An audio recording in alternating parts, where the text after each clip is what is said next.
Hi అండి. కుట్ welcome to my channel కుట్టి home Telugu kitchen. ఈరోజు వీడియో వచ్చేసి గులాబ్ జామ్ రెసిపీ అండి. ఏంటి గులాబ్ జామ్ మాకు రాదా అని అస్సలు అనుకోవద్దు. కొన్ని టిప్స్ ఫాలో అవుతూ చేస్తున్నాను. ఇవి అస్సలు విరగకుండా మంచిగా స్మూత్గా వస్తాయండి, నాది గ్యారంటీ. ఒకసారి ఇలా ట్రై చేయండి. ఇప్పుడు గులాబ్ జామున్ పిండిని తీసుకొని కొన్ని పాలు పోసుకొని మంచిగా కలుపుకొని ముద్దలా చేసుకోవాలండి. మనకు అవసరమైనన్ని పాలు మాత్రం ఇక్కడే పడతాయండి, ఎందుకంటే మనం దీంట్లో ఎక్కడ కూడా వాటర్ అనేది యూజ్ చేయము.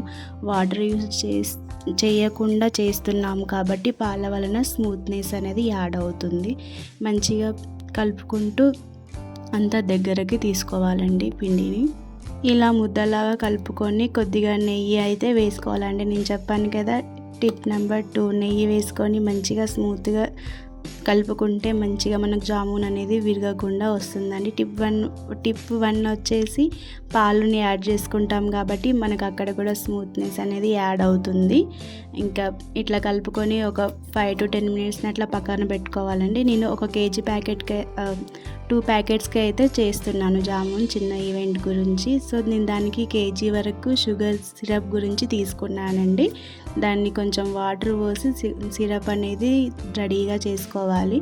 దాంట్లో 2-3 యాలకులను అయితే కొంచెం దంచి వేసాను. ఇలా షుగర్ మరిగించుకుంటూ ఉండాలి. ఇలా షుగర్ సిరప్ మరుగుతున్నప్పుడు యాలకులను వేసుకోవడం వల్ల మంచి స్మెల్ టేస్ట్ అయితే యాడ్ అవుతుందండి. ఇప్పుడు ఇందాక పక్కన పెట్టుకున్న పిండి ముద్దని తీసుకొని చిన్న బాల్స్ లాగా అయితే చేసుకోవాలండి. చిన్న సైజుగా తీసుకొని మంచిగా దాన్ని ఇట్లా 2 చేతుల మధ్యలో పెట్టుకొని రుద్దుతూ బౌల్లో అయితే రెడీ చేసుకోవాలండి. కొంచెం లైట్గా ప్రెస్ చేస్తూ చేసుకోవాలి. ఎక్కువ అయితే ప్రెస్ చేయకూడదండి. ఎక్కువగా ప్రెస్ చేస్తే గట్టిగా వచ్చేస్తాయి, మనకి లోపల మొత్తం అసలు ఉడకకుండా ఉంటాయి. చాలా మంచిగా రౌండ్గా చేసుకుంటూ దాన్ని ఒక దగ్గరికి తీసుకురావాలి. అట్లా రౌండ్గా చేయడం వల్ల ఏమవుతుందంటే మనకి ఎక్కడ పగుళ్ళు అయితే రావు. అట్లాగే అన్నిటిని కూడా రెడీగా పెట్టుకోవాలి. ఇట్లా అన్ని బాల్స్ని కూడా ఇదే రకంగా చేసుకోవాలండి. 2 చేతుల మధ్యన మంచిగా నొక్కుతూ రౌండ్గా చేసుకుంటూ రావాలి. అట్లా నేను చూపించిన విధంగా చేయాలండి. అట్లా చేయడం వలన ఏంటంటే మనకి ఎక్కడ అనేవి పగుళ్ళు రావు. మనం ఇప్పుడు ఒక కడాయిలో ఆయిల్ని హీట్ చేసుకొని, ఆయిల్ అనేది ఎక్కువగా హీట్ అయితే అవ్వకూడదండి, కొంచెం మీడియం హీట్ అయితే అవ్వాలి. ఎక్కువగా హీట్ అవ్వడం వలన ఏమంటే మనం వేయగానే మాడిపోయి పైకి వచ్చేస్తాయి. అప్పుడు ఏమవుతుందంటే లోపల మొత్తం ఉడకకుండా ఉంటుంది. సో మనం మీడియం ఫ్లేమ్లో పెట్టుకొని మీడియం హీట్లో మనం ఫ్రై చేసుకున్నామంటే ఈవెన్గా ఫ్రై అవుతాయి. ప్లస్ ఏంటంటే మనకి మంచిగా జామున్ అనేది లోపల నుండి మంచిగా ఉడుకుతుందండి. పిండి ముద్దలాగా ఉండకుండా చాలా మంచిగా అయితే వస్తుంది. ఇక్కడనే కొంచెం ఫ్రై చేసుకునే టెక్నిక్ అనేది యూస్ చేసుకోవాలండి. వేసిన వెంటనే కదపకుండా వాటిని అలా వదిలేస్తే కొంచెం సేపటికి అవే పైకి అనేది తేలుతుందండి. మనం కొంచెం మంచిగా ఇట్లా కలుపుకుంటూ జామున్ అయితే రెడీ చేసుకోవాలండి.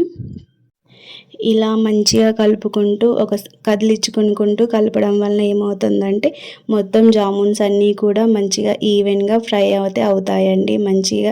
మంచి కలర్ వచ్చిన తర్వాత మనకి ఏ కలర్ అయితే కావాలని అనుకుంటున్నామో, డార్క్గా లేదంటే కొంచెం మీడియం కలర్ అయితే రావాలి అనుకుంటే అట్లా నేనైతే మీడియం కలర్గా తీసుకున్నానండి. ఇప్పుడు వీటిని నేను రెడీ చేసుకున్న షుగర్ సిరప్లో అయితే వేస్తున్నాను. అంతే అండి, గులాబ్ జామున్ రెసిపీ చాలా బాగుంటుంది. నేను చెప్పిన చిన్న టిప్స్ ఫాలో అయ్యి చేయండి, చాలా బాగుంటుంది. ఈ వీడియో ఇంతే అండి. నచ్చితే లైక్ చేయండి, సబ్స్క్రైబ్ చేయండి.